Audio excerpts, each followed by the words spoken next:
This is the JT Podcast, brought to you by the Baltimore Jewish Times and its parent company, Mid-Atlantic Media.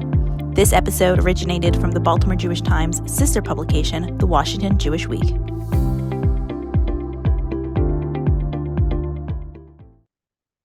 Welcome to the WJW Podcast. I'm your host, Aaron Trudler, editor of the Washington Jewish Week. I'm joined today by Hersh Goldberg-Polin. Rachel's son, Hersh Goldberg-Polin, was attending the Nova Music Festival in southern Israel on October 7th when he was kidnapped by Hamas during the brutal terrorist attacks that took place on that fateful day. Now, 7 months later, Hamas is still holding Hersh hostage. Rachel, thank you for taking the time to chat. Thank you for having me. You have been an incredibly strong and dedicated advocate, not only on behalf of Hersh himself, but essentially on behalf of all the hostages and their families. And you have become a very public face as the effort to secure their release has progressed over the past number of months. You met with world leaders, you met with Pope Francis. Can you describe for us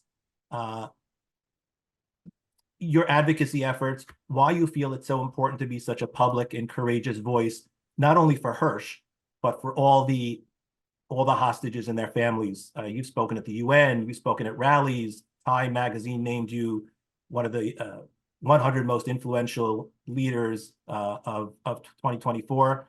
I know all these are accolades that you're not seeking and that you're not looking for, but yet you've taken this mantle of being a primary spokesperson. I'm curious if you can explain to us why it is you've taken on that role. Well, I think right away, just simply because we speak English well, because both John and I were born and raised in the States, and we only moved to Israel when we were almost 40, each of us. I think that we were approached right away to talk about what happened on October 7th.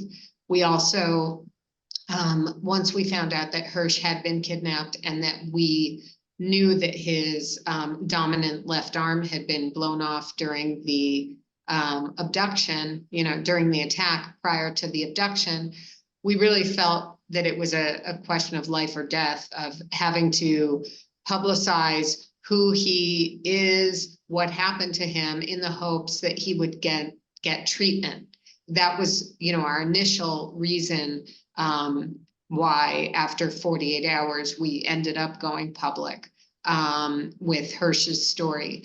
And the reality is that the hostage cohort, the original hostage cohort, which was 252 people who had been dragged across the border that day, a lot of them didn't have a way to share their stories or their identities. And so, and I do think, like it or not, we are a family of, meaning the broader hostage cohort is a family of people who are suffering the same angst, misery, and fears. And it just makes sense that, the people who could speak in certain languages sort of took that on, and we ended up becoming, a voice in the English-speaking world. And I do feel very much, as I think all the hostage families, now we have 132 families, we try to speak for each other. I mean, we use our platforms to try to educate as many people as possible. Who are these people being held? Many people are not aware that of the 132 hostages still being held, they represent 25 different nations. They are Jews, Christians, Muslims, Buddhists, and Hindus. They range in age. There's an 86-year age range. It's a very diverse and unique group of human beings who are being held. And I think that story gets lost. I think there's sometimes an attempt to make this into a homogenous,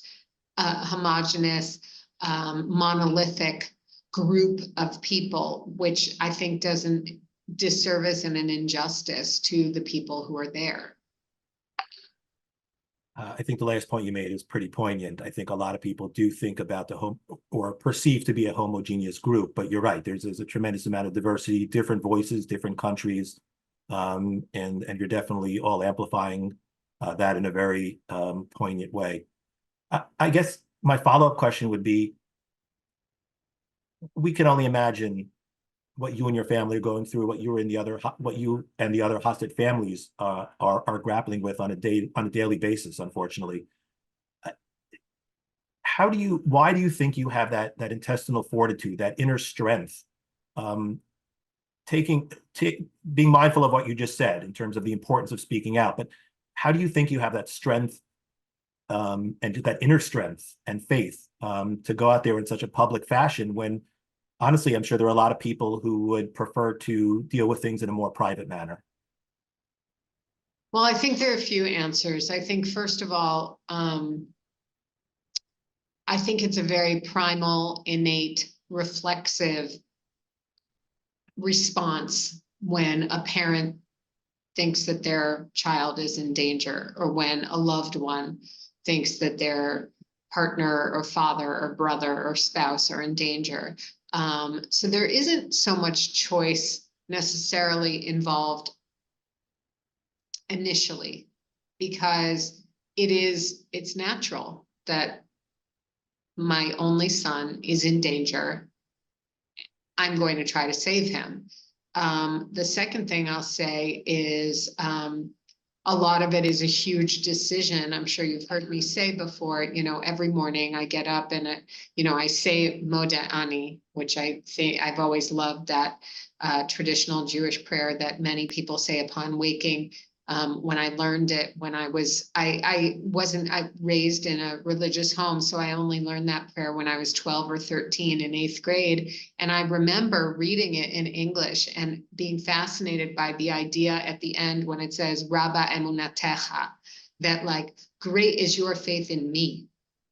That Hashem, that God is giving me back my life, because upon waking, sleeping, they say, is 1/60th of death. So you have kind of a whisper of a dance with death when we sleep. So when you're awaking, it's because God is giving you back your life, because God has faith in you and is giving you another day to do something here on this big blue marble. And then I say to myself, now, when I wake up, now pretend to be human. And it is a conscious effort each day to get out of bed and put on this costume of a human being. And I say, you mentioned strength. I feel like I spray on this fake strength, because I don't think I necessarily have any strength, but I have to run, and I have to try to save Hersh, and I have to try to save whoever else can be saved who's still there, and doing what I feel like doing, which is curling up in a ball and weeping, because it's such a indescribable torment that we go through each day. That won't help them. So I've got to fake it. Even if I'm not feeling it, I've got to get up and I've got to run. But then a huge part of our strength comes from what you mentioned, which is we are faithful people. We are religious people. I get up every morning and I daven mincha, both in the morning and the afternoon. And it is something that has anchored me during this time of complete ambiguous trauma. It's something that has, I don't know how I would have been able to maybe manage it without doing that. And throughout the day, as I feel anxious, or if I get nervous, or if I'm getting fearful, I have my book of Tehillim, my book of Psalms that I open up. And I mean, my team knows, yesterday, our team, I was having an extra, things are just very fragile right now with what's happening. And I said, I'm going to talk to God. And I grabbed my Tehillim and I, went to another room in the office. And the last thing I'll say is this incredible team, these human beings who are surrounding us and holding us up when we're feeling weak and when we're feeling scared. We, even within this horrifying, dark chapter that is so elegantly painful, there is such beauty that God has given us, and this team of people who surround us, who are the kindest, sharpest, most intelligent, savvy, and graceful people.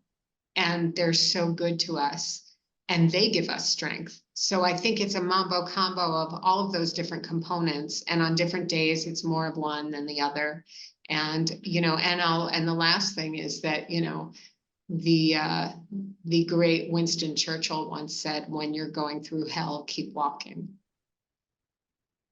And so we just have to keep moving, because just staying still, then you're just stuck in hell. Yeah, I think that notion of faith and definitely turning to God is something that I know I personally do regularly, but I think there are a whole host of people in the Jewish community and beyond who have turned to God at these times when perhaps they don't ordinarily do so, because I think there is some broader recognition of the need for some divine assistance here, in addition to the advocacy efforts that you guys have undertaken and are doing really magnificently. That idea of Rabbi Munatecha, it's something that resonates, I think, with a lot of people. And thank you for articulating that.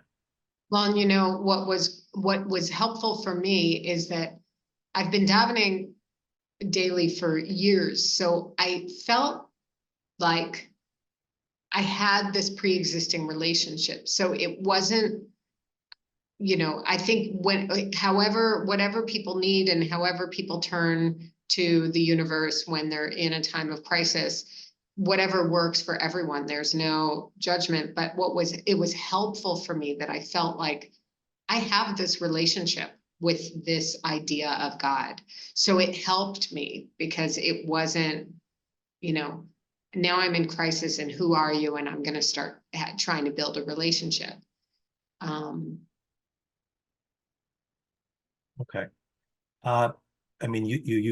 You basically alluded to it, but the darkness of that day of October 7th, one of the darkest in our history, quite honestly. It was something that impacted all of us, but I think for you and your family and the other hostage families as well, it impacted you obviously in a very profound and personal way. I'm wondering if you can kind of just take us through that day as it relates to Hersh, any interactions you had with Hersh as this was unfolding in real time, and how you were dealing with it on your end, being so far away. Sure. So, well, I'll back up just a little bit to say that a couple of years ago, Hersh shared with us that he was not going to be keeping Shabbat the way that we keep Shabbat, which, was like, at the moment, was a huge blow and very hard for us. When, as I mentioned, I didn't grow up religious. And so to take something that for me has so much value and so much meaning and is such a treasure, and to give it to your children and then have someone say, I don't 100% digest it the way that you do. That was like a very difficult thing for us 2 years ago when he shared that with us. But he said in the same breath, he said, but I will never disrespect you. And I thought, how's that going to work? But how it worked is that, I never saw Hersh without a kippah. I never, in our home, of course in our home, but even if he came to visit me at work, if he met me at the grocery store, when we went traveling, he always had his kippah on. But he also, when, I would hear him in our house, if you're not in the kitchen, you can still hear when someone's washing, right before they make hamotzi. I would hear the splash, splash, splash, splash. And I asked him about a year ago, I said, why are you still washing? Like, if you're not, doing, all this stuff. And he said, first of all, I'm in your house. Of course, I would never not wash here. And he said, the same way I would never be anywhere with you without a kippah. Like, a kippah is to show that you respect some things above you. You'll always be above me. And he, on Sukkot this year, the first week of October 7th, I came home one day and it was a boiling hot day and there was tons of noise outside. There's a huge renovation happening next door to us. And he was out in the sukkah and I opened the glass door. I said, what are you doing out here? He said, Mama, it's Chol HaMoed Sukkot. What do you think? I'm not eating in the sukkah. But the most important thing is that for the last 2 years, we are a family that goes to shul Friday night and Shabbat morning. And Hersh has continued to come to shul with us. And when you're not keeping Shabbat, it's kind of pretty heavy to keep coming to shul, especially Shabbat morning when, in Israel, I mean, it starts at 8:30 and whatever. And I asked him at one point last year, why do you keep coming to shul? And he said, I don't want Dada to have to sit alone, because we go to shul with the mechitza, and so the girls sit with me, and he didn't want John to have to sit alone. So all of that is just to sort of like explain, because what happened on the 6th is we all went to shul together for Simchat Torah. And Hersh had said to us before shul, he said, I'm coming with you to shul and to Shabbat dinner. We were walking to friends after shul. He said, but I'm bringing my backpack, because after dinner, Honor and I are going to go do something fun. We're going to go camp out somewhere. Honor was his best friend from 3rd grade, from childhood. And we said, fine. So he had brought his camping backpack. We went to shul. Everyone danced with the Torah. Hersh danced with the Torah. People were excited to see him, because he had been gone for 9 weeks this summer, doing a trip around Europe by himself to 6 different countries, to 6 different music festivals. He's wild about music festivals.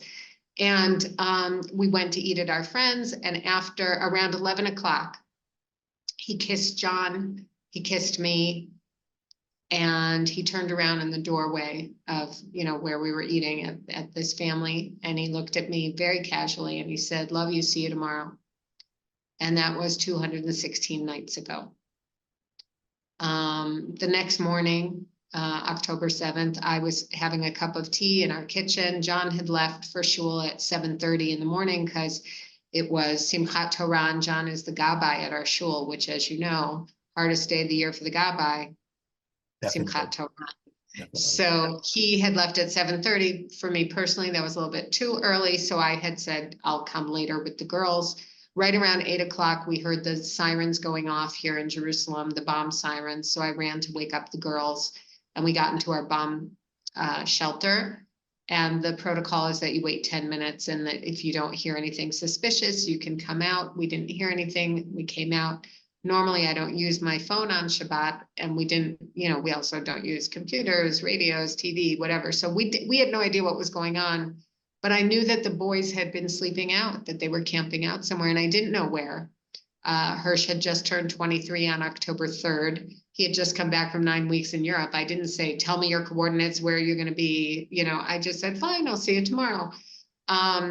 So I said to the girls, I have to turn on my phone, because I have to make sure that Hersh is okay. It's pikuach nefesh. I want to make sure that they're all right.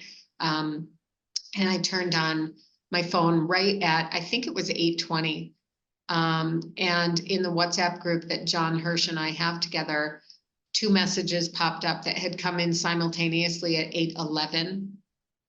The first one said, I love you. And the second one said, I'm sorry. And, as soon as I saw that, as any parent, you can imagine your own parent, my throat closed, my stomach clenched up, and, I knew something horrible was unfolding, and I knew he knew something horrible was unfolding. And I knew he knew we'd be in pain. And he was apologizing. And what we came to find out is that he and Honor were at the Nova Festival when the massacre began. They ended up in a bomb shelter, one of the roadside bomb shelters that measured 8 feet by 5 feet, very, very small. There were 29 young people smashed into that tiny space together. Hamas came to the doorway and started to throw in hand grenades, which Honor was standing in the doorway, repelling them very quickly, picking them up, throwing them out. We actually have dash cam footage of him doing that. And he managed to successfully repel 7 of the hand grenades, and the 8th one, while it was in his hand, exploded and killed him. And then Hamas came to the doorway and threw in 3 more hand grenades, which detonated and caused a ton of carnage. And then they just stood in the doorway, spraying the room with machine gun fire. Most of those young people were dead.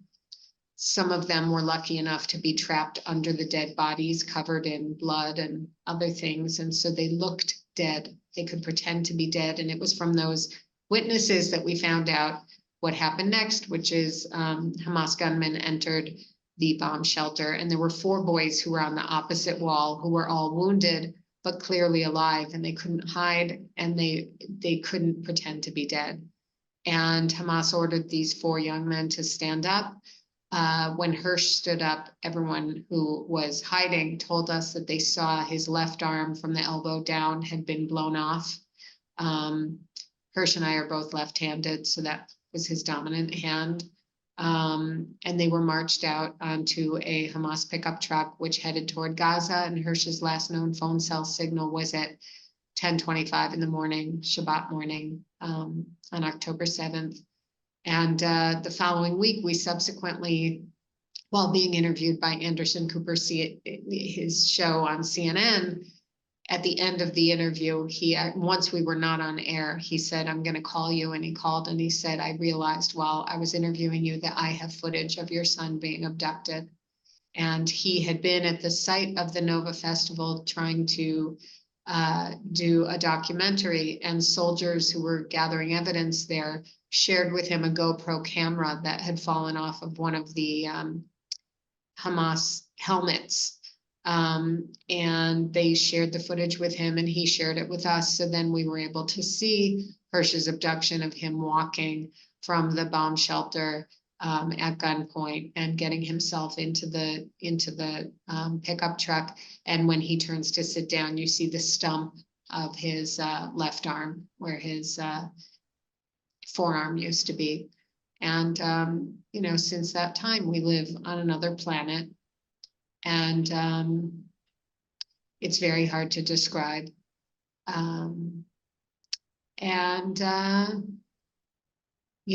We just keep running. Our friend Ruby Chen, who also has a son who is being held hostage. Tragically, his son Itai is no longer alive, but Ruby always says every day you wake up and you sprint a marathon. And that's what we do every day. We sprint a marathon. And exactly 2 weeks ago today, actually, right, a little bit earlier than the time right now, we had the proof of life video that was released by Hamas of Hersh. That was on day 201. And, a lot of news outlets put before and after photos of Hersh from just a few days before October 7th to the photo of a screenshot of him from 2 weeks ago. And he's almost not recognizable in many ways. But we were, when you're starving and someone offers you a crumb, it's delicious. And so we are grateful that we got to see him and got to hear him, but it was obviously very bittersweet. Yeah, I can only imagine. Obviously I saw that video as did many, and it's the proof of life is important. Proof of life is important. We're now 7 months post October 7th, and as you mentioned before, there's still 132 or so hostages still being held by Hamas. And I know there was a deal back in, I believe it was November, where there's some hostages released. There's a lot of talk these days about a deal which would involve potentially the release of perhaps some of the hostages, hopefully all of the hostages. What are your thoughts in terms of these ongoing conversations, which seem to, there are a lot of ebbs and flows, I guess, is the way I perceive it to be. Do you think, you obviously have a very personal stake in this, do you think there's enough being done to bring the hostages home speedily? And if not, what more do you think needs to be done or should be done in order to expedite their safe return to their loved ones? Well, I think it's pretty obvious that not enough has been done because they're not home.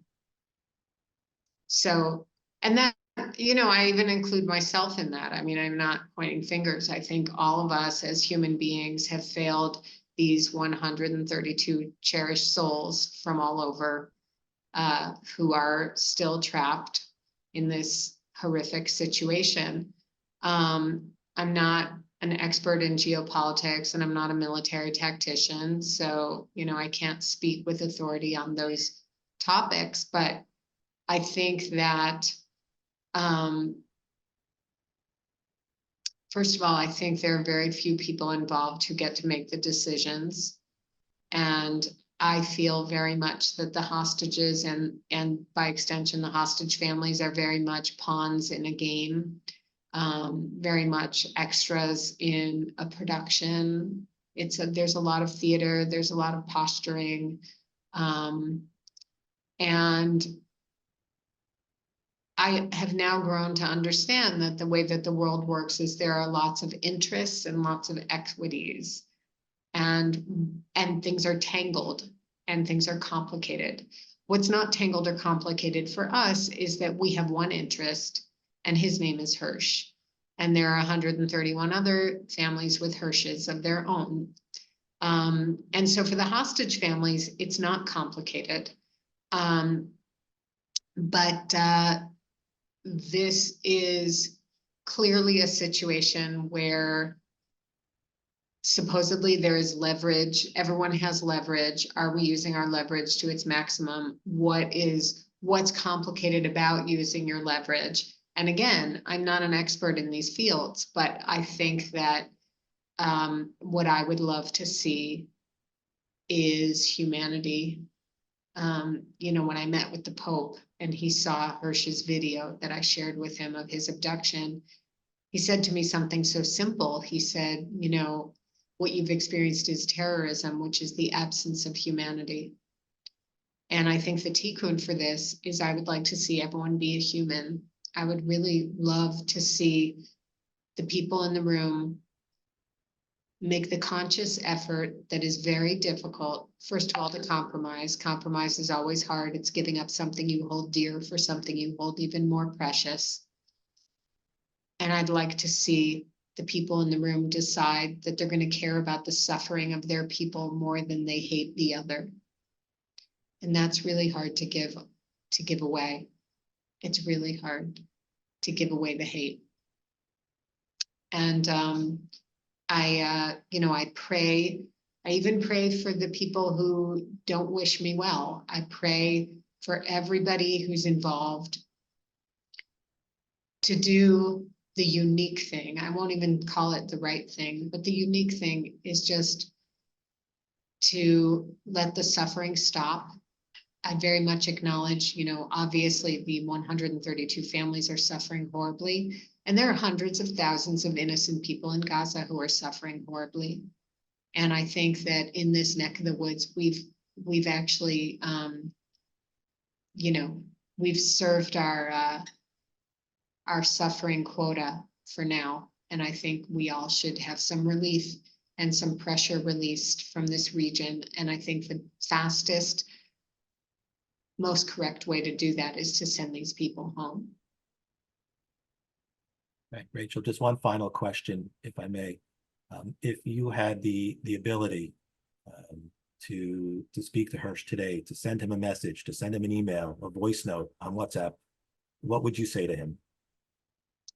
Well, first of all, I would say to him that I'm so proud of him. I cannot describe how proud I am that he is continuing to walk through this. And that all he has to do is focus on his own inner strength. He doesn't have to worry about us. We're taking care of us. And we're working every single waking moment. There isn't a moment that we are not working to get him home.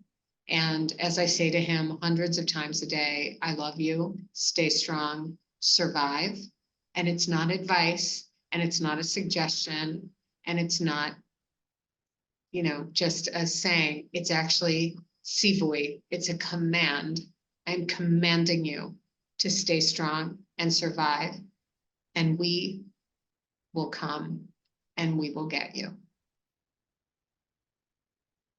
Rachel, thank you so much for taking the time to chat. I mean, I know I speak personally, but probably on behalf of a whole host of other people around the world, Jewish community and beyond, when we say that we keep Hersh and your family and all the hostages in our prayers and our tefillot, and really yearn for and look forward to the day when you'll be reunited, and be able to give him that hug that you desperately want to give him and have really missed for so long. So just really thank you for taking the time. Well, amen, amen, and I hope the next time that we talk, you have him next to me and you can get to meet him. Because I mean, like every mother, I think he's just a wonderful person, and you'll have to see for yourself. I actually think it's legit. It's not just the mother thing. I am most certainly looking forward to that moment, and I'll take you up on that. Great. All right. Well, thank you very much for your time. Thank you, Rachel.